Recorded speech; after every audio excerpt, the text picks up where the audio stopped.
Hello, and welcome to Neil Reads Your Kids' Books, the YouTube channel where I'm either reading your kids some books or reading books that your kids have.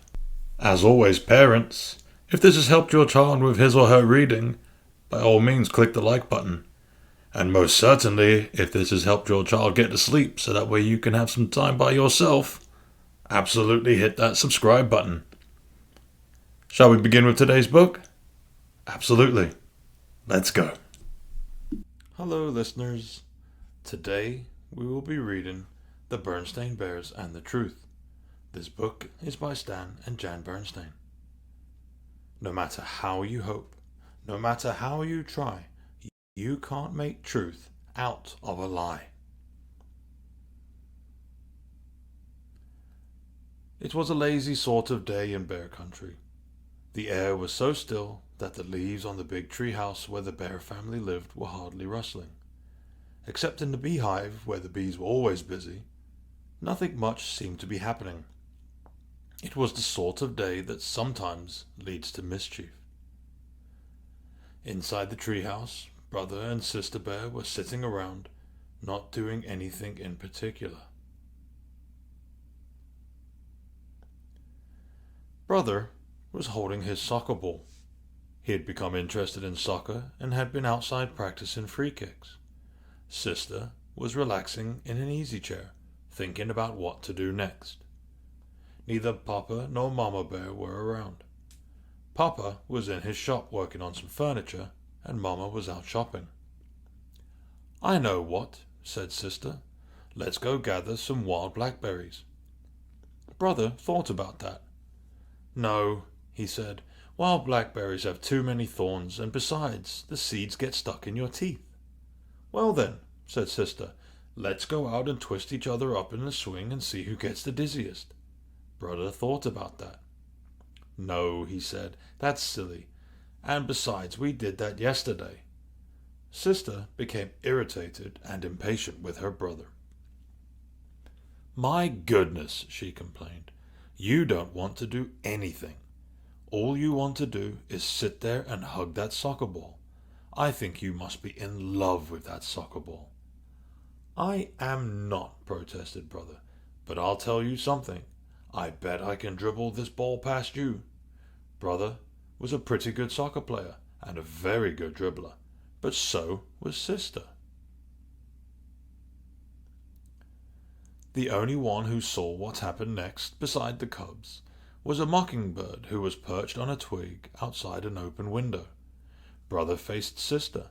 The ball was on the floor between them. First, brother moved the ball with his right foot, then with his left, trying to trick Sister out of position. Then, quick as a flash, he gave the ball a sharp kick with his right.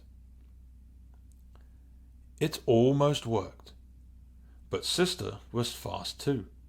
She reached out with her knee and blocked the ball, which bounced against a bookshelf, against a chair, against a footstool, and into Mama's most favorite lamp, which fell to the floor with a crash. The mockingbird let out a screech and got out of there as fast as its wings could carry it. As it flew away, it saw Mama Bear returning from the marketplace. Now, the bear family had some house rules, just as any family has.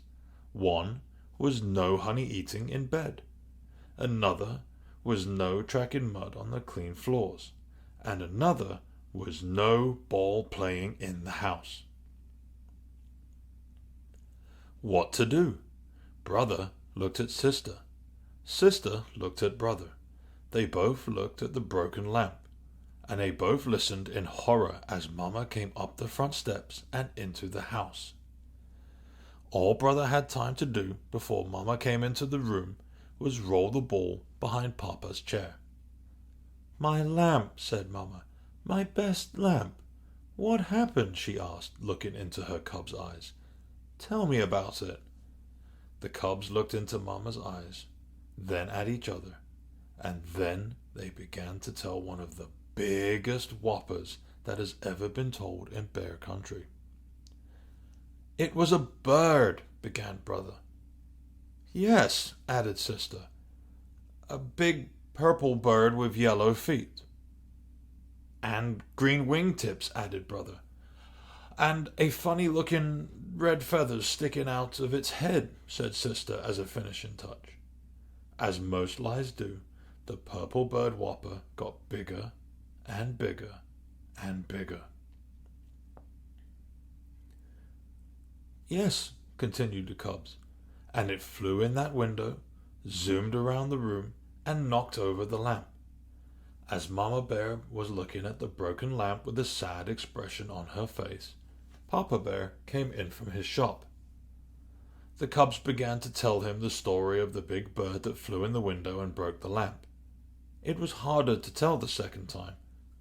For one thing, they couldn't quite remember how they had told it the first time.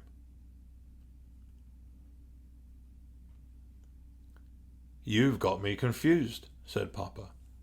Was it a purple bird with green wingtips and yellow feet? Or a yellow bird with purple wingtips and green feet?